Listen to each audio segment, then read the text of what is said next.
Hello दोस्तों and welcome back to maths board. दोस्तों क्या हाल चाल है आप सबका। आई होप आप सबकी तैयारी बहुत ही अच्छी चल रही होगी। दोस्तों पटवारी मैथ्स के सीरीज़ का आज ये चौथा पार्ट है। अब तक 3 वीडियोस डाली जा चुकी हैं जिसका कि मैंने प्लेलिस्ट बनाया हुआ है। तो जो भी दोस्त पहली बार आ रहे हैं, जो भी बच्चे पहली बार आ रहे हैं मेरे इस वीडियो पर, तो उसको देखना ना भूलें। आज का सेशन हम स्टार्ट करते हैं और आज भी हम देखेंगे जो जो एमपी पटवारी में जो सवाल पूछे गए हैं, हम देखते हैं कि उसको कितने सही तरीके से स्मार्ट अप्रोच से किया जा सकता है। ठीक है ना। तो अगर पहली बार आप आए हैं मेरे चैनल पे तो सब्सक्राइब करना मत भूलिएगा और बेल आइकन जरूर प्रेस कर लिएगा ताकि आने वाले वीडियोस की नोटिफिकेशंस आपको मिलती रहे। साथ ही साथ मैं आपसे ये भी बताना चाहूँगा कि ये सीरीज़ आपका 26 अप्रैल तक लगातार चलता रहेगा, तो देखना मत भूलिएगा, ज़्यादा से ज़्यादा इसका फ़ायदा उठाइए। सो अब बिना कोई वक्त जाए किए हुए हम अपने काम को शुरू करते हैं।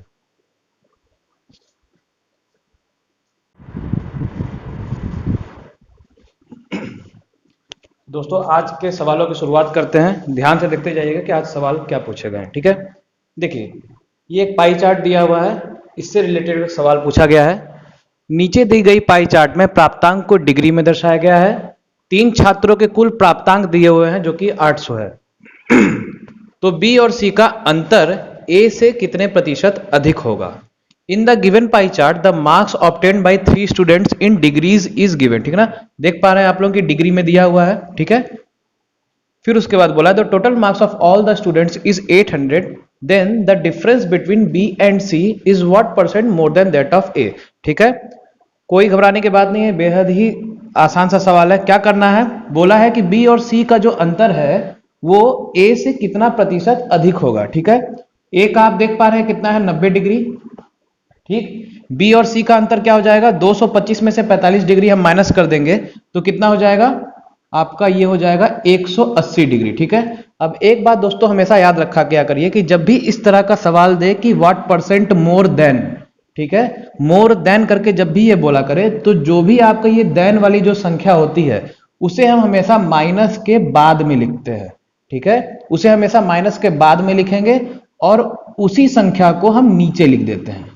समझ में आ रहा है मैंने क्या बोला, व्हाट परसेंट मोर देन बोला है तो जो भी देन जिसके साथ रहता है, देन किसके साथ है, ए के साथ, देन किसके साथ है, ए के साथ, तो जिसके साथ भी देन रहता है उसको हम बाद में लिखते हैं। ए का मान कितना है, 90 डिग्री, तो 90 डिग्री माइनस के बाद में लिखे और वही चीज हम नीचे लिख दिए। अब हमें क्या बताना है प्रतिशत में, तो मल्टीप्लाई बाई 100 कर देंगे। ठीक है, सॉल्व करके देखते हैं कितना आ जाएगा, 180 माइनस 90 यानी कि 90 बटे 90। ठीक है, डिग्री डिग्री में है तो सीधे सीधे कैंसिल हो जाएगा, इंटू 100, मतलब आंसर कितना हो गया, 100%। ठीक है, सीधा सा सरल सा जवाब। समझ में आया। ये कॉन्सेप्ट दोस्तों अगर आपको नहीं पता होगा तो ये कॉन्सेप्ट आपको मैंने बता दिया है। ठीक है, अगर अगली शिफ्ट में अगर ऐसा सवाल पूछा जाएगा तो मैं ऐसा उम्मीद कर सकता हूं कि आपको ये बन जाएगा। ठीक, ये सवाल था, पूरे की पूरी वैल्यूज जो है डिग्री में दी हुई हैं। ठीक है, अब हम बढ़ते हैं अगले सवाल के ऊपर।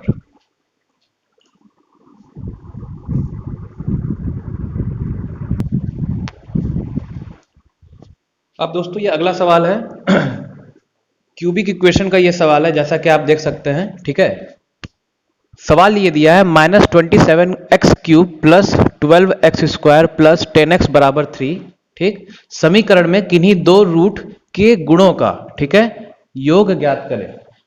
-27x³ plus 12x² plus 10x बराबर 3, find the sum of the product of any two roots in the given equation. ठीक है, तो देखते हैं कि सवाल को कैसे करना है। आपको एक चीज ये पता होगा कि क्यूबिक इक्वेशन का फॉर्म क्या होता है, ax³ plus bx² plus cx plus d बराबर 0। ठीक है, जो भी बच्चे अगर इस चीज को नहीं जानते हैं तो इस जानकारी को पूरा लिख लीजिए, फिर ये सवाल तो अपने आप ऑटोमेटिकली हल हो जाएगा। ठीक, इसके चूंकि ये 3 इसका पावर है तो इसके 3 रूट्स बनेंगे और उन 3 रूट्स को हम मान लेते हैं अल्फा, बीटा और गामा, ये इसके हम रूट्स मान लेते हैं। ठीक है, तो कभी भी अगर इससे सवाल पूछे, इसमें 3 तरह के सवाल पूछते हैं, उन तीनों को मैं आपको नोट करवा दे रहा हूं, लिख लीजिएगा। ठीक, सबसे पहला सवाल पूछेगा कि इनके रूट्स का योग alpha plus beta plus gamma बराबर क्या हो जाता है, सीधे सीधे क्या होगा, बी और ए, इसमें बी में क्या कर देंगे, माइनस का बी बाई ए। ठीक है, नीचे में क्या रहेगा, ए, ऊपर में रहेगा बी और साथ में माइनस का चिन्ह। दूसरा सवाल क्या पूछेगा दोस्तों कि इनके रूट्स का गुण कितना होगा, ठीक ना, मतलब मल्टीपल ऑफ द रूट्स। क्या हो जाएगा, अल्फा बीटा गामा, ये क्या हो जाएगा, माइनस का डी बाई ए, ठीक है, माइनस चिन्ह रहेगा और माइनस का डी बाई ए, ठीक है। नीचे इस चीज का ध्यान देना है कि हमेशा ए ही आएगा, ठीक। और तीसरा सवाल जो कि ये पूछा गया है, ठीक, पूछा क्या गया है, किन्हीं दो रूट्स के गुणों का योग, ठीक है। तो उसको हम कैसे लिख सकते हैं, alpha beta plus beta gamma plus gamma alpha, ठीक है ना, किन्हीं दो रूट्स के गुणों का योग, यही चीज पूछा गया है। ये आपका होता है सीधे सीधे दोस्तों, बी का यूज कर लिए, डी का यूज कर लिए, बचा क्या, सी। तो इसमें क्या रहेगा, सी बाई ए, लेकिन यहां पे ध्यान देना है कि ये रहेगा आपका पॉजिटिव। समझ में आया, तो इस चीज को बच्चों नोट कर लीजिएगा, स्क्रीनशॉट ले लीजिएगा, क्या पता कि आपके अगले शिफ्ट में ये पेपर पूछ दे, ये क्वेश्चन पूछ दे, ठीक है। अब आपका जब ये हो गया तो हम करते हैं इस सवाल को हल, ठीक है ना, ध्यान से देखिएगा कैसे करना है, ठीक। देखिए सी बाई ए होता है इसका प्रोडक्ट ऑफ द रूट्स का योग, ठीक है। तो देखो यहां पे आप ये चीज देख रहे होंगे कि यहां पे बराबर जीरो है, तो सबसे पहले तो हम इस चीज को बराबर जीरो करेंगे। तो देखिए ध्यान से, माइनस 27x³ ठीक है, प्लस 12x² प्लस 10x, और 3 को मैं यहां पे कर दूंगा बाएं तरफ में, तो बराबर क्या हो जाएगा, जीरो। बताना क्या है, रूट्स के मल्टीपल का योग, तो alpha beta plus beta gamma plus gamma alpha, यही चीज पूछा जा रहा है। ये क्या होता है, सी बाई ए। कंपेयर करके देख लेंगे, सी का मान क्या है, 10, तो ऊपर लिख दीजिए 10, और ए का मान क्या है, ए का मान है माइनस का 27, ठीक। तो ए का मान है माइनस का 27, तो ये हो गया माइनस 10/27, ठीक है। इसको हम लिख सकते हैं माइनस का 10/27 हो गया आपका आंसर। समझ में आया, ठीक है, माइनस 10/27। तो ये पूरा का पूरा कॉन्सेप्ट भी था ताकि आने वाले शिफ्ट के लिए आपके काम दे, ठीक। 3 तरह का इसमें सवाल रहता है, तीनों में से किसी से भी एक से पूछ देगा तो आप आसानी से बता सकते हैं, और ये रहा उसका हल। तो सवाल दोस्तों कैसा लगा आपको, कॉन्सेप्ट कैसा लगा, कमेंट सेक्शन में जरूर मेंशन करिएगा, ठीक है। अब देखते हैं अगला सवाल। दोस्तों एक और चीज, सवाल टफ आ रहे हैं और नहीं भी आ रहे हैं, ठीक है ना। अगर वो टफ हैं तो सभी के लिए टफ हैं, आसान है तो सबके लिए आसान है, ठीक। लेकिन वही बच्चे उसमें आगे बढ़ रहे हैं जिनकी प्रैक्टिस अच्छी खासी है, ठीक। तो मैं आपको वही सवाल करवा रहा हूं जो पटवारी में पूछे जा रहे हैं। लेवल हो सकता है कि थोड़ा कम भी रहे और लेवल अच्छा खासा भी हो सकता है, ठीक है। तो हमें दोनों तरीके से तैयारी अपने रखनी है, ठीक। तो आप सवाल को ज्यादा से ज्यादा प्रैक्टिस करते जाइए, एक भी तरह का सवाल आपसे छूटे ना, आपकी ये कोशिश होनी चाहिए, ठीक। तो हम बढ़ते हैं अब अगले सवाल पर, इसका स्क्रीनशॉट लेना मत भूलिएगा।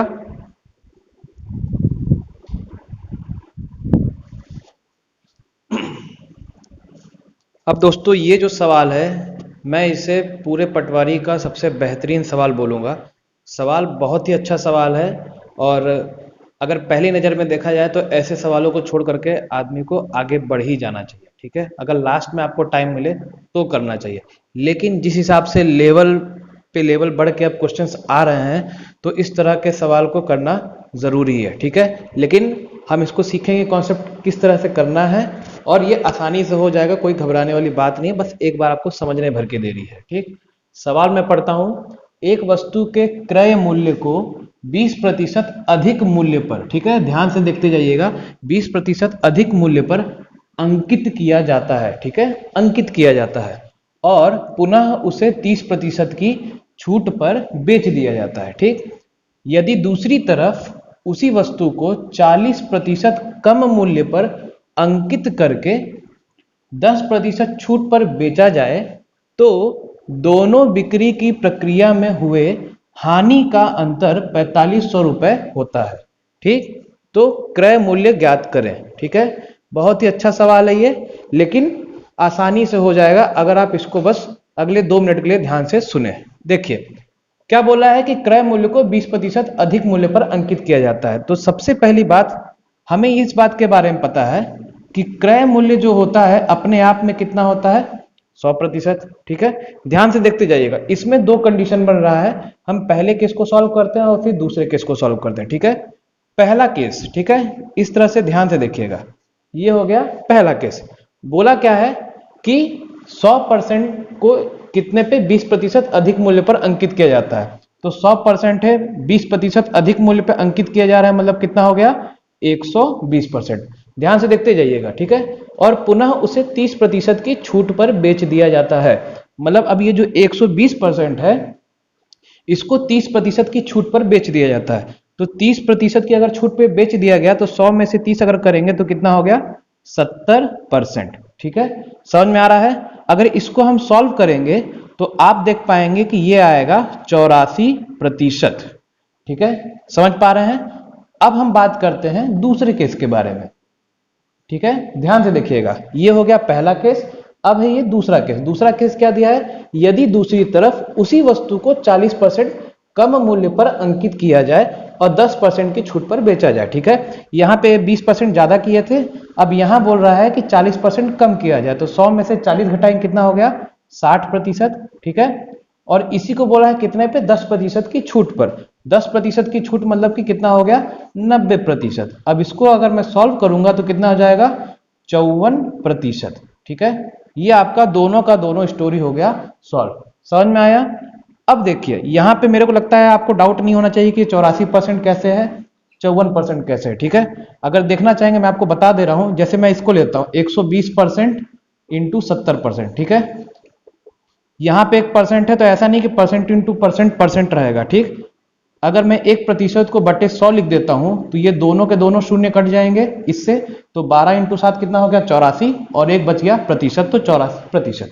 ठीक है, अब देखिए बोला क्या है कि दोनों बिक्री की प्रक्रिया में हुए हानि का अंतर।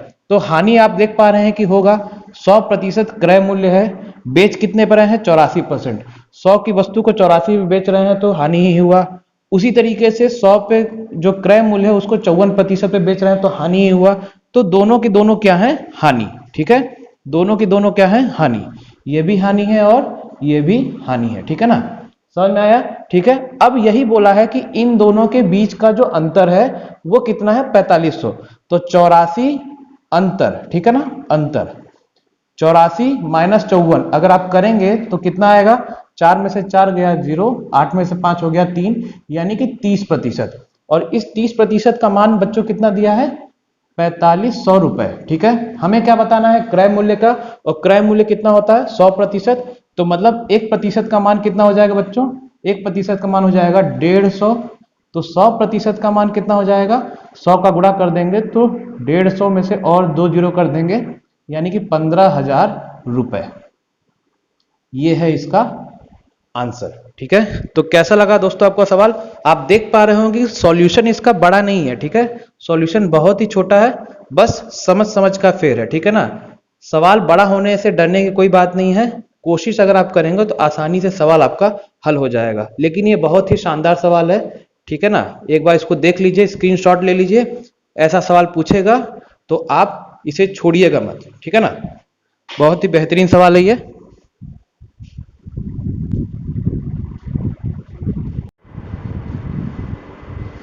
तो दोस्तों अपने अगले सवाल पे बढ़ते हैं। ज्योमेट्री का सवाल है, बड़ा ही प्यारा सा सवाल है। देखिए, आयत की लंबाई और चौड़ाई का अनुपात 7:3 है तथा क्षेत्रफल 1701 सेंटीमीटर स्क्वायर है तथा आयत की परिमाप अर्धवृत्त की परिधि के बराबर है। ठीक, तो अर्धवृत्त का क्षेत्रफल ज्ञात करें। The ratio of the length and the breadth of a rectangle is 7:3 and the area is 1701 centimeter square. The perimeter of the rectangle is equals to the perimeter of the semicircle. ठीक है, ये line important है। Then find the area of the semicircle. हमें क्या बताना है? Semi circle का area. ठीक है, तो जो हमारे पास जो स्टोरी दिया गया हम उसी को पकड़ के हम आगे चलते हैं और सॉल्व करते जाते हैं। ठीक है ना, लेंथ और ब्रेड्थ कितना दिया है? 7:3। ठीक है, 7:3 और एरिया दिया है 1701 सेंटीमीटर स्क्वायर। तो मान लीजिए 7:3 है तो इसको क्या बोला है? एरिया इतना 1701। तो आपको पता है रेक्टेंगल का एरिया क्या होता है? लेंथ इंटू ब्रेड्थ होता है, आपको पता है। ठीक, तो लेंथ मैंने मान लिया 7x, ब्रेड्थ मान लिया 3x, और इन दोनों का गुणा किसके बराबर हो जाएगा? 1701 सेंटीमीटर, ठीक है, स्क्वायर। ठीक है ना, अगर इसको आप सॉल्व करेंगे तो आपके पास आएगा x स्क्वायर बराबर 81। ठीक है, 21 आ जाएगा। 21 को आप कैंसिल करके देखेंगे तो आपके पास 81 आएगा। इसका मतलब अगर मैं x की वैल्यू निकालना चाहूंगा तो कितना आ जाएगा? 9। ठीक है, तो यहां से अगर आप देखना चाहेंगे, ये हमारे पास लेंथ था और ये क्या था? हमारे पास ब्रेड्थ। x का वैल्यू अगर 9 है तो लेंथ का वैल्यू कितना हो जाएगा 63, ठीक है, और ब्रेड्थ का वैल्यू कितना हो जाएगा 27। समझ में आ रहा है? ठीक, 63 सेंटीमीटर और 27 सेंटीमीटर। अब आते हैं सवाल के अगले हिस्से में। बोला क्या है कि रेक्टेंगल का जो पेरीमीटर है वो perimeter of the semi circle के बराबर है, ठीक है। रेक्टेंगल का पेरीमीटर आपको पता है, सबसे पहले तो मैं फॉर्मूला ही लिख दे रहा हूं ताकि कोई गुंजाइश ही ना रहे गलती होने की। रेक्टेंगल का पेरीमीटर क्या होता है? 2 times of length plus breadth, ठीक है। और perimeter of the semi circle, main गलत होने का पॉइंट यही होगा, अदरवाइज इस पूरे सवाल में कहीं भी कोई गलती की गुंजाइश नहीं है। Perimeter of the semi circle क्या होता है? ये होता है आपका पाई आर प्लस 2r, ठीक है।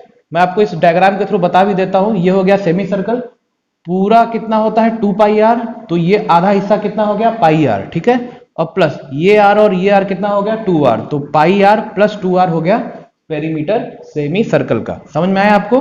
ठीक है। अब देखिए यहां से r और r दोनों कॉमन है, तो हम इसको लिख सकते हैं r पाई प्लस 2 लिख सकते हैं, ठीक है। अब 2 times of length plus breadth, length plus breadth करेंगे 63 प्लस 37 कितना 27 कितना हो जाएगा 90, ठीक है। इसको सॉल्व करेंगे पाई प्लस 2, पाई प्लस 2 अगर आप सॉल्व करेंगे तो आपको जो वैल्यू मिलेगा वो कितना मिलेगा 36/7, ठीक है। समझ में आ रहा है बच्चों?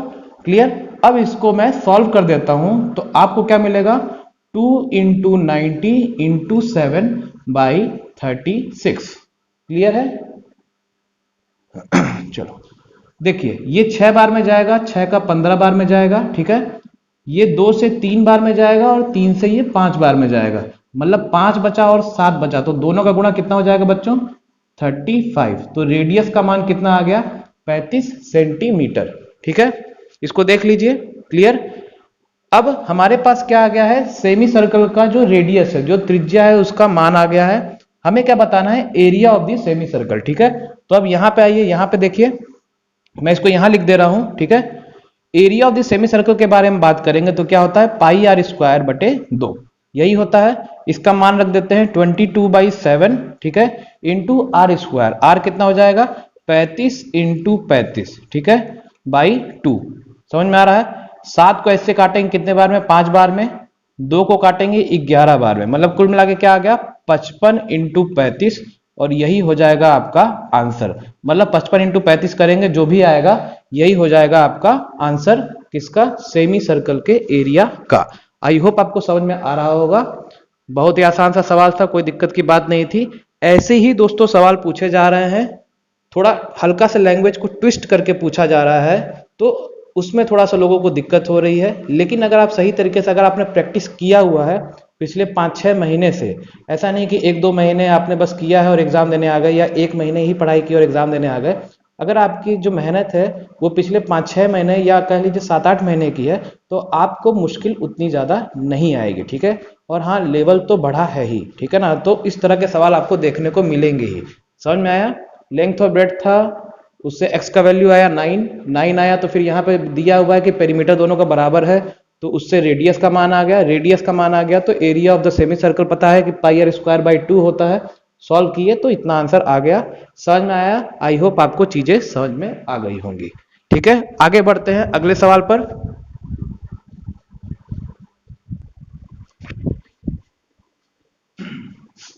दोस्तों अब अगला सवाल है हमारा प्रॉफिट एंड लॉस के ऊपर, पटवारी में जो पूछा गया है। ध्यान से देखिएगा, सवाल बहुत ही प्यारा सवाल है। 60 पेन बेचने पर 15 पेन के विक्रय मूल्य के बराबर लाभ प्राप्त होता है। यदि 60 रुपए में 10 पेन खरीदे गए तो एक पेन का विक्रय मूल्य क्या होगा?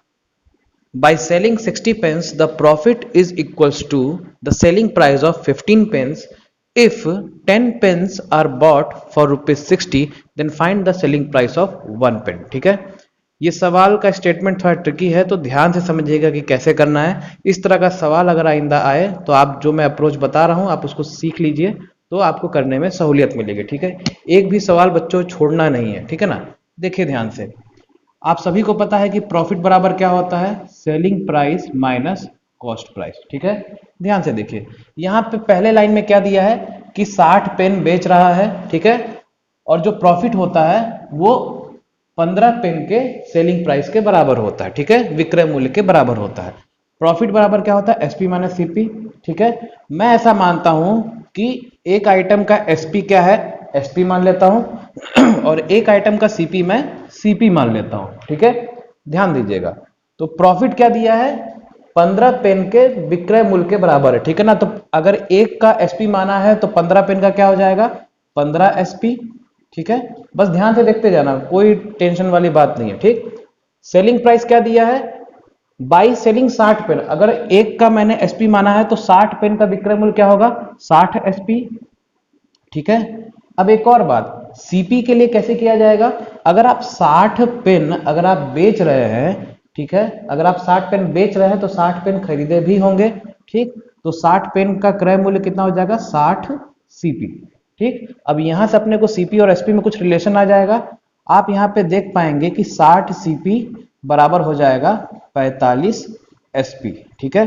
कहने का मतलब कि अगर हम सीपी और एसपी का अगर हम अनुपात अगर निकालना चाहें तो क्या हो जाएगा, 45/60, यानी कि अगर मैं इसको 5 से काटूंगा तो 5 का 9 बार में, 5 का 12 बार में, और ये 3 से चला जाएगा 3/4, ठीक है। मतलब सीपी बटे एसपी कितना आ गया, 3/4। आई होप आपको यहां तक समझ में आ रहा होगा, ठीक है। हमने कुछ अलग से काम नहीं किया है, सिर्फ और सिर्फ मैंने जो इन्फॉर्मेशन दिया था उसको आंकड़ों में बैठाया और सॉल्व करके एक रिलेशन पाया, ठीक। यहां से आप एक चीज देख पाएंगे कि सीपी जो है वो किसके बराबर है, 3 के बराबर, और एसपी जो है किसके बराबर है, 4 के बराबर, ठीक है। अब देखिए सवाल के अगले हिस्से में आते हैं। बोला जा रहा है कि यदि 10 पेन को 60 रुपए में खरीदा जाता है, ठीक है, तो सीपी का मान कितना है, 3, 3 का मान है, सीपी का मान कितना है, 3, और दिया हुआ है कि सीपी कितना है, 60 रुपए, मतलब 3 का मान कितना है बच्चों, 60 रुपए, तो 1 का मान कितना हो गया, 20 रुपए, ठीक है। तो एसपी का मान कितना है, 4, तो 4 का मान मतलब जो कि एसपी कितना हो गया, 80 रुपए, ठीक है। समझ में आ रहा है। लेकिन ये आपका पूछा है कि 10 पेन अगर इस तरह से खरीदे जा रहे हैं 60 रुपए में, तो आपको एक का बताना है, ठीक है। ये जो आपके पास आया है ये कितने पेन का है, 10 पेन का है। एक पेन का अगर बताना है एसपी तो क्या हो जाएगा, 80/10, यानी कि 0 से 0 कटा, यानी कि क्या हो गया आपके पास, 8 रुपए, ये हो गया एसपी एक पेन का, और यही हमारा आंसर है। समझ में आया, फिर से बता दे रहा हूं ध्यान से सुनिएगा। प्रॉफिट एसपी माने सीपी होता है, ठीक है। हमने एक पेन के लिए एसपी मान लिया है एसपी, और एक पेन के लिए हमने सीपी मान लिया है सीपी, ठीक है। 15 पेन के बराबर सेलिंग प्राइस के बराबर था हमारा लाभ, तो 15 एसपी हो गया। 60 पेन बेच रहा है तो 60 एसपी हो गया, और 60 अगर बेचा है तो 60 खरीदा भी होगा तो 60 सीपी हो गया, ठीक। सॉल्व करेंगे तो सीपी बटे एसपी 3/4 आ गया। सीपी का मतलब हो गया 3, एसपी का मतलब हो गया 4। अब सवाल के अगले हिस्से में दिया था कि 10 पेन को 60 रुपए में खरीदा जा रहा है, ठीक है। तो सीपी का मान कितना था, 3, मतलब 3 का मान कितना है, 60। ये जो है ये 10 पेन के लिए है, ठीक है, एक पेन के लिए नहीं है। तो 1 यूनिट का मान कितना हो गया, 20, तो 4 यूनिट जो कि एसपी है वो कितना हो गया, 80 रुपए, ठीक है। अब ये जो है ये 10 पेन का है, हमें बताना है सवाल में एक पेन के लिए, तो 80/10 कर दिया, हो गया 8 रुपए। आई होप आपको ये एक्सप्लेनेशन समझ में आया होगा। बहुत ही शानदार सवाल है, प्यारा सवाल है, ट्रिकी सवाल है। अगर ऐसा सवाल पूछेगा तो मैं ऐसा उम्मीद करता हूं कि आप कर पाएंगे, ठीक है ना। बहुत ही सुलझा हुआ सवाल है, ठीक। एक बार दोस्तों कमेंट सेक्शन में बताइएगा कि आपको मेरी वॉइस क्लियर आ रही है कि नहीं, और वीडियो का क्वालिटी कैसा लग रहा है, ठीक है। अब हम इसी तरीके से हम बढ़ते हैं अगले सवाल पे, ठीक है ना। देखते हैं कि अगला सवाल पटवारी का क्या आया हुआ है।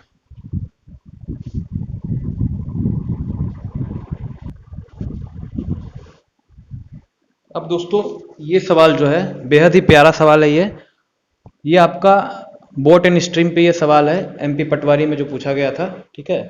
सवाल देखिए इस स्तर से पूछा जा रहा है कि थोड़ा बच्चा उसको करने में कंफ्यूज हो जाए, ठीक है। तो आपको दिमाग को बहुत ही पेशेंस के तौर पे एग्जाम में रखना है, ठीक है, ताकि अगर हड़बड़ी किसी भी कीमत पे नहीं होनी चाहिए, ठीक है ना। और बाकी सवाल को आप जितना प्रैक्टिस कर सकते हैं उतना प्रैक्टिस करिए, ठीक। सवाल पहले मैं पढ़ता हूं, ध्यान से सुनिए। शांत जल में नाव ए की गति दी हुई है 26 किलोमीटर प्रति घंटा, और नाव बी की गति शांत जल में ही 18 किलोमीटर प्रति घंटा है, ठीक। फिर कह रहा है दोनों नाव के बीच की दूरी 211 किलोमीटर है। नाव ए 7:45 पर तथा नाव बी 8:45 पर एक दूसरे के तरफ, ठीक है, मतलब विपरीत दिशा में चलती हैं और दोनों 12:45 पे एक दूसरे से मिलती हैं। ठीक है, तो धारा की गति ज्ञात करें यदि नाव ए धारा की दिशा में चलती है। ठीक है, तो देखिए जो ये पूरा सवाल दिया है इसको मैं आपको बहुत ही आसान शब्दों में समझाता हूं। ठीक है, मान लीजिए क्या कहते हैं, ये आपका कोई नदी है। ठीक, इस जगह में मान लेता हूं ए नाव है, इस जगह में मान लेता हूं बी नाव है। ठीक है, स्टेप बाय स्टेप समझते जाएगा, बिल्कुल आसान शब्दों में बताऊंगा। दोनों के बीच की दूरी कितनी दी हुई है? 211 किलोमीटर। ठीक है, यही बोला है, समझ में आ रहा है? ठीक है, अब यहां पे क्या दिया है, नाव ए जो है वो धारा की दिशा में चल रही है। ठीक है ना, मान लेते हैं धारा की दिशा क्या है, कुछ यूं है। ठीक है, धारा की दिशा क्या है, कुछ ऐसी है। ठीक है, तो नाव ए चूंकि धारा की दिशा में चल रही है तो ऐसे है, और बोला गया है कि एक दूसरे की तरफ चलती हैं। ठीक है ना, मतलब कि बी जो है इसके विपरीत दिशा में चल रही होगी। ठीक, स्टेप बाय स्टेप वैल्यू को रखते जाना है। ठीक है, बोला है शांत जल में नाव ए की गति। आपको पता है शांत जल को हम अगर x मान लेते हैं और धारा को हम मान लेते हैं y। ठीक है ना, ये हो गया शांत और ये हो गया धारा की चाल। ठीक है ना, ये दोनों चालें हैं, ये शांत जल की चाल है, ये धारा की चाल है। ठीक है, स्टेप बाय स्टेप समझते जाएंगे। ठीक, तो इसका ए का कितना दिया है शांत जल का चाल, 26 किलोमीटर प्रति घंटा। और ठीक उसी तरीके से नाव बी के लिए शांत जल की चाल कितनी दी हुई है, x बराबर है 18 किलोमीटर प्रति घंटा। ठीक है, यहां पे धारा की चाल पता नहीं है हमको। ठीक है, धारा की चाल तो समान ही होगी। ठीक, अब देखिए क्या बोल रहा है, कहा है कि नाव ए जो है 7:45 पे तथा नाव बी जो है 8:45 पे एक दूसरे की तरफ चलती हैं। मतलब इसका समय जो है वो कितने बजे है, 7:45 पे, और बी का समय क्या है, 8:45 पे है चलने का समय। ठीक, तो आप एक चीज यहाँ पे गौर फरमा पा रहे होंगे कि 7:45 बोला है तो इससे 1 घंटा पहले है, मतलब नाव ए जो है वो 1 घंटा पहले चली है। ठीक, 1 घंटा पहले चली है तो 1 घंटे में कुछ दूरी तय की होगी, मान लीजिए कि वो दूरी यहां तक है। ठीक है, ठीक है, मतलब 8:45 पे वो नाव ए जो है यहां पे आ गई होगी। ठीक है, नाव ए यहां होगी, नाव बी यहां पे होगी। ठीक है, अब देखिए यहां पे हमें इसका अगर डिस्टेंस मिल जाए तो काम बन सकता है। ठीक है, देखिए अब इसके आगे सॉल्व कैसे करना है, ध्यान से देखते जाइएगा। ठीक है ना, आपको पता है कि जब भी विपरीत दिशा में जब चालें होती हैं तो आपस में उनका योग हो जाता है। ठीक, यहां पे एक और इंफॉर्मेशन दिया है कि दोनों जो है 12:45 पे एक दूसरे से मिलती हैं। 8:45 पे ये समय यहाँ का पहुंच गए हम। ठीक है, 12:45 मान लीजिए कहीं यहीं पे होगा, इस समय में दोनों एक दूसरे से मिलती हैं। ठीक है, तो आप ये बताइए कि 12:45 पे अगर मिल रही हैं तो 8:45 और 12:45 के बीच का अंतर कितना हो गया, 4 घंटा। तो ये जो है समय काल ये कितने देर का है, ये 4 घंटे का। ठीक है, अब 4 घंटे में हमें अगर ये पता चल जाए कि ये दूरी कितनी है तो हम इस दूरी को भी निकाल सकते हैं। ठीक, तो सबसे पहले हम इन दोनों की बीच की दूरी को निकालते हैं जिसमें समय हमारा समान है। ठीक, तो देखो आपको पता है कि टाइम बराबर क्या होता है, distance by S1 plus S2 होता है। कब, जब विपरीत चाल हो। ठीक है, तो समय क्या है, समय कितने देर का है, 4 घंटे का। डिस्टेंस अपने को पता नहीं है, 211 ये कुल डिस्टेंस दिया है, हम बात कर रहे हैं इस वाले हिस्से की दूरी की, तो ये हिस्से की दूरी हमको नहीं दिया है। ठीक, अब देखिए S1 क्या हो जाएगा, मतलब ए की चाल, ए की चाल क्या हो जाएगा, ये आपका धारा के वेग में है। ठीक है, धारा के अनुरूप चल रहा है, तो इसका चाल क्या हो जाएगा, x प्लस वाई। क्या हो जाएगा, x प्लस वाई। तो मैं इसको डायरेक्ट लिख दे रहा हूं, इसको क्या लिख सकते हैं हम, 26 प्लस वाई। वाई क्या है हमारा, वाई है धारा की चाल। ठीक, उसी तरीके से प्लस अगला क्या हो जाएगा, ये आपका धारा के विपरीत है, तो क्या हो जाएगा, x माइनस वाई, 18 माइनस का वाई। समझ में आ रहा है बच्चों। ठीक है, अब आप देखेंगे कि y और y यहाँ पे कट जाएगा। ठीक है, 26 और 18 मिलके कितना हो जाएगा, 44। ठीक है, तो 4 गुणे 44 ये इधर हो जाएगा, मतलब कि डिस्टेंस का मान कितना आ गया, 176 किलोमीटर। समझ में आ रहा है बच्चों, मतलब आपका ये जो दूरी है, ये वाला जो डिस्टेंस है ए और बी, जो 8:45 वाला जो समय था, ये कितना है, 176 किलोमीटर। ठीक है, सवाल बहुत ही अच्छा है दोस्तों, इसीलिए आपको बहुत ही अच्छे ढंग से मैं समझा रहा हूँ। ठीक, 211 किलोमीटर ये है, 176 किलोमीटर ये है, तो बचा हुआ दूरी अगर आप देखेंगे तो दोनों को माइनस करने पे कितना आएगा, दोनों को माइनस करने पे आएगा 35 किलोमीटर। ठीक है, कितना आएगा, 35 किलोमीटर। हमें क्या पता करना है, हमें y का मान पता करना है। ठीक है, तो ध्यान से देखते जाइए, बस यहीं पे सवाल खत्म। a के लिए हम बात करें कितना है, ये जो आपका ये जो दूरी तय किया है ये कितने में किया है, 1 घंटे में। ठीक है, तो 1 घंटा बराबर क्या हो जाएगा, डिस्टेंस बटे स्पीड। ठीक, डिस्टेंस कितना है, 35 किलोमीटर। अब a के लिए, a आपका धारा के दिशा में चल रहा है, तो ये क्या हो जाएगा, 26 प्लस y बराबर 1। मतलब y का मान कितना हो गया, 35 माइनस 26 मतलब कि 9, और 9 ये क्या है, किलोमीटर प्रति घंटा आपका हो गया आंसर, जो कि है धारा की चाल। ठीक है, तो दोस्तों कैसा लगा आपको एक्सप्लेनेशन, कमेंट सेक्शन में जरूर बताइएगा। ठीक है, मैं फिर से बता दे रहा हूं, ठीक है ना।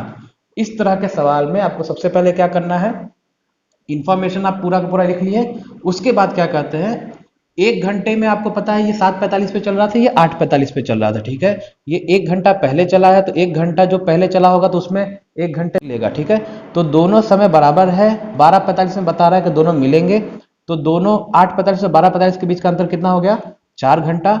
4 घंटा समय है हमको, फिर इसके बीच का हमको दूरी पता करना होता है। दूरी पता करेंगे तो आपने देखा यहाँ पे मैंने लगाया है, तो ये कितना हो गया, 176 किलोमीटर। ठीक है, 176 ये 211 है, तो कितना हो गया, 35 किलोमीटर। क्लियर।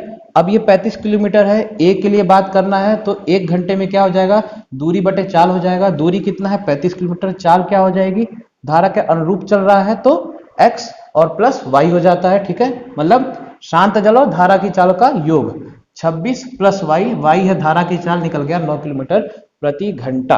ठीक है, तो ये सवाल बेहद ही ज्यादा रोचक था, बेहद इंपॉर्टेंट। इस तरह का सवाल पूछे जा रहे हैं और आगे भी पूछे जाएंगे। ठीक है, तो आप इस तरह के सवाल को करके जाइएगा, ऐसा नहीं है कि आप इन सवालों को छोड़ें।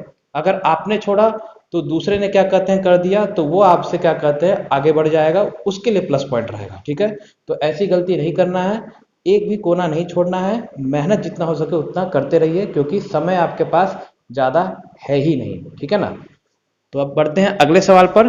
कमेंट करके बच्चों जरूर बताइएगा सवाल आपको कैसा लगा।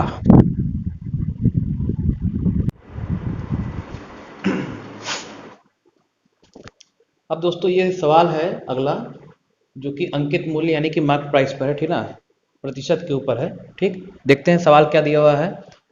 अंकित मूल्य क्रय मूल्य से 30% अधिक है, यदि अंकित मूल्य पर 10% की छूट दी जाए तो लाभ प्रतिशत ज्ञात करें।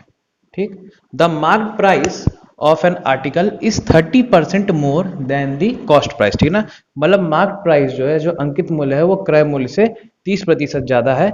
If 10% discount is given on the mark price then find the profit percentage. Clear है, बेहद ही सटीक, आसान और सरल क्या कहते हैं सवाल है ये। देखते हैं कैसे करना है। ठीक, हम सबको पता है कि क्रय मूल्य जो होता है, कॉस्ट प्राइस जिसको कि हम इंग्लिश में कहते हैं, वो अपने आप में कितना होता है, 100%। ठीक है, सिंगल लाइन का क्वेश्चन है दोस्तों, ध्यान से देखिएगा, बहुत ही प्यारा सा कॉन्सेप्ट है। ठीक है ना, अब ये बोला है कि अंकित मूल्य जो है वो क्रय मूल्य से 30% अधिक है।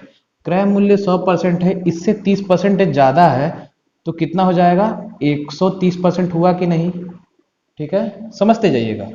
फिर बोला है यदि अंकित मूल्य पर 10% की छूट दी जाए, मतलब इस अंकित मूल्य पर 10% की छूट दी जा रही है, तो मतलब कितना एक्चुअल कॉस्ट हो गया, 10% अगर छूट दे रहे हैं तो 100 में से 10 माइनस करेंगे, कितना हो गया, 90%। ठीक है, अगर इसको आप सॉल्व करके देखेंगे तो ये कितना आएगा, 117%। ठीक है, कहने का मतलब कि ये क्या हो गया, ये हो गया आपका क्रय मूल्य, कॉस्ट प्राइस। ठीक है, और अंकित मूल्य पे 10% का छूट देने के बाद कितने पे बेच रहा है, 117% पे बेच रहा है। ठीक है ना, समझ में आ रहा है। तो पूछा है कि लाभ प्रतिशत कितना होगा, बेच रहा है 117 पे, खरीद रहा है 100 पे, तो लाभ कितने का हो रहा है, 117% माइनस का 100%, मतलब कि लाभ प्रतिशत कितना हो गया, 17% आपका हो गया लाभ प्रतिशत। समझ में आया। ठीक है, 100% उसका क्रय मूल्य है, 117% उसका विक्रय मूल्य है, तो लाभ कितना हो गया, सीधे सीधे उनका अंतर 17%। ये हो गया आपका आंसर। समझ में आया दोस्तों, कैसा लग रहा है दोस्तों आपको ये सवाल, कैसा लग रहा है सेशन, एक बार कमेंट सेक्शन करके जरूर बताइएगा। दोस्तों मैं अपनी पूरी कोशिश करूंगा कि आपका मैं जितना मेरे से हो सकेगा मैं पूरा का पूरा मैं आपको आपका पूरा हेल्प करने की कोशिश करूंगा। तो प्लीज़ आप मेरे साथ बने रहिएगा, मेरा साथ दीजिएगा। मैं भी आपका साथ देने में कोई भी कसर नहीं छोड़ूंगा। हर दिन मैं इसी तरह के बेहतरीन सवाल लेकर के आऊंगा ताकि आपको आने वाली शिफ्ट्स में आपको ढेर सारा फायदा मिल सके। ठीक है, बढ़ते हैं अब अगले सवाल की तरफ।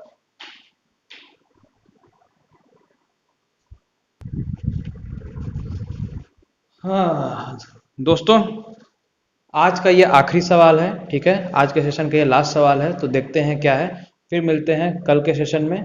तो देखते हैं सवाल क्या है। ठीक है, चिमनी की तरफ 100 फीट चलने पर चिमनी के शीर्ष का उन्नयन कोण 30 डिग्री से 45 डिग्री हो जाता है। तो चिमनी की ऊंचाई ज्ञात करें। ठीक, या फिर on walking 100 feet towards the chimney the angle of elevation of the top of the chimney changes from 30 degree to 45 degrees. ठीक है, then find the height of the chimney. Clear है, मतलब हाइट एंड डिस्टेंस वाला सवाल है। ठीक, बहुत ही आसान और सरल सा सवाल है। मैं आपको इसका ट्रिक भी बता दूंगा और मैं आपको इसका क्या कहते हैं तरीका भी बता दूंगा। अगर आपको ट्रिक ध्यान रखना है तो वो रखिए, अगर तरीका याद रखना है तो वो रखिए। ठीक है ना। हालत कुछ ऐसी है कि ये कोई चिमनी है, चिमनी का ये टावर है, इसका कुछ हाइट होगा। ठीक है, कह ये रहा है कि चिमनी की तरफ चलने पर, मतलब इस दिशा में चलने पर पहले कोण कितना रहता है 30 डिग्री का, लेकिन 100 फीट जैसे ही क्या कहते हैं डिस्टेंस कवर किया जाता है तो यही कोण चेंज होकर कितना हो जाता है 45 डिग्री का। ठीक है, तो आपसे क्या बोला जा रहा है, आपसे कहा जा रहा है कि चिमनी की ऊंचाई मतलब h का मान क्या होगा। ठीक, जो भी ये डिस्टेंस होता है इसको हम क्या कहते हैं x। ठीक है, इस चीज को हम क्या कहते हैं x। तो अगर इस तरह से सवाल पूछे, अगर हाइट निकालने के लिए बोले तो उसका डायरेक्ट रिजल्ट होता है क्या, x/2 इंटू ब्रैकेट में √3+1। ठीक है, ये इसका शॉर्ट ट्रिक है। ठीक है ना, इसकी शॉर्ट ट्रिक है, इसको ध्यान रखे रहिएगा। x/2, x का मान कितना बताया मैंने 100, 100/2 कितना हो गया 50, और फिर ये क्या हो गया √3+1, ये हो गया आपके पास आंसर हाइट का। समझ में आया। ठीक है, तो ये दोस्तों था शॉर्ट ट्रिक, इस चीज को आप याद रखे रहिएगा। बाकी जब मैं इस चैप्टर को पढ़ाऊंगा तो अगर आपने कभी भी ये चैप्टर नहीं भी पढ़ा होगा तो आपको बहुत ही शानदार तरीके से आसान से शब्दों में मैं आपको ये पूरा चैप्टर बताऊंगा, आपको बहुत अच्छा लगेगा। ठीक है, तो ये था दोस्तों शॉर्ट ट्रिक और ये था इसका आंसर। अब हम बात करते हैं अगर इसको दूसरे तरीके से, अगर आपको मान लीजिए अगर ये शॉर्ट ट्रिक अगर याद नहीं रहती है तो अगर हम बेसिक के बारे में बात करते हैं तो बेसिक क्या है ध्यान से देख लीजिए। ठीक है, आई होप सबने इसको लिख लिया होगा। ठीक है, अब देखिए अगर मैं बात करता हूं कि अगर शॉर्ट ट्रिक आपको ध्यान नहीं है तो करेंगे क्या, tan आपको पता है tan 45 कितना हो जाएगा, मैं इसको मान लेता हूं, इस डिस्टेंस को मैं मान लेता हूं y। ठीक है ना, tan 45 डिग्री अगर बोलूंगा तो क्या हो जाएगा h/y हो जाएगा। ठीक है, तो मतलब यहां से हमें क्या मिलेगा, h का मान जो है वो y के बराबर होगा। ठीक है, पहला चीज। उसी तरीके से tan 30 डिग्री अगर देखा जाए, tan 30 डिग्री तो दोस्तों वो किसके बराबर होगा, वो होगा h/100 + y के बराबर। समझ में आ रहा है, h/100 + y के बराबर। tan 30 का मान कितना होता है 1/√3।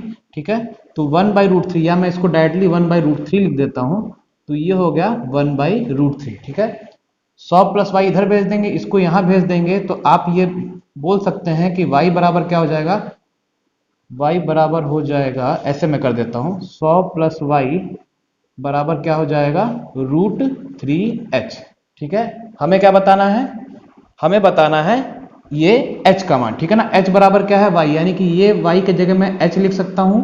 ठीक है, और इस h को मैं यहां पे भेज देता हूं तो क्या हो जाएगा माइनस का h, h कॉमन ले लेंगे तो क्या हो जाएगा √3 - 1, और ये हो गया 100। ठीक है, ये बेसिक तरीका है बच्चों। ठीक है ना, अगर इफ इन केस अगर आप वो भूल गए तो ये तरीका है, कभी भी आपको कोई गलती नहीं होगी। ठीक है, तो h बराबर क्या हो गया 100/√3 - 1, लेकिन यहाँ पे क्या है रेशनलाइज इसको कर देते हैं तो ये √3+1 हो जाएगा √3+1। सॉल्व करेंगे तो क्या हो जाएगा आपके पास डायरेक्ट वही आंसर आएगा 50 √3+1, जो कि पहले आया हुआ था शॉर्ट ट्रिक के माध्यम से। ठीक है, समझ में आया। तो ये दोस्तों इसकी पूरी की पूरी कहानी है। शॉर्ट ट्रिक आपको याद रखना है तो उसके जरिए करिए, अगर शॉर्ट ट्रिक ध्यान नहीं रखना है तो आप बारी बारी से दोनों का आप एंगल करके निकाल लेंगे, आपका आंसर आराम से आ जाएगा, ज़्यादा लंबा भी नहीं है, ठीक है ना। देखिए होता क्या है कि कई जगह पे बोला जाता है कि short trick short trick short trick, maths is not all about short tricks, ठीक है ना। हर एक सवाल में शॉर्ट ट्रिक नहीं लगता है आपको। अगर आपका बेसिक क्लियर है तो आप आसानी से सवाल को आप कैसे भी करके आप कर ही ले जाएंगे, ठीक। लेकिन अगर आप सोच रहे हैं कि मेरा बेस क्लियर ना हो, मैं सीधे शॉर्ट ट्रिक के माध्यम से चीज़ों को करूं, तो ये पॉसिबल नहीं है। हो सकता है कि 10 में से आप 2 से 3 सवाल कर लें, लेकिन बाकी जो 6 से 7 सवाल हैं उसको करने में आपको अच्छी खासी दिक्कत होगी। तो मेरा ये मानना है कि आप बेसिक क्लियर करिए और शॉर्ट ट्रिक्स जिसकी हैं तो वो उसके साथ आप उसका यूज़ कर लिया करिएगा, ठीक है। तो दोस्तों इसका स्क्रीनशॉट लेना है तो स्क्रीनशॉट ले लीजिए, ठीक है। और आज का सेशन मैं यहीं पे ही कंप्लीट करता हूँ, ठीक है। आई होप आपको सेशन अच्छा लगा होगा। आज का ये हमारा चौथा सेशन था, ठीक है। जो भी बच्चे मेरे साथ इस सेशन में पहली बार जुड़े हैं तो उनको बहुत बहुत धन्यवाद। अगर आपने चैनल सब्सक्राइब ना किया हो तो चैनल सब्सक्राइब कर लीजिएगा, और अगर हो सके तो ज़्यादा से ज़्यादा लोगों को शेयर करिएगा ताकि जितने भी लोग हैं सबका भला हो सके, ठीक है ना। सो आज के लिए हम रखते हैं अपना सेशन यहीं तक ही। Thank you and have a very nice day and all the very best for your exams.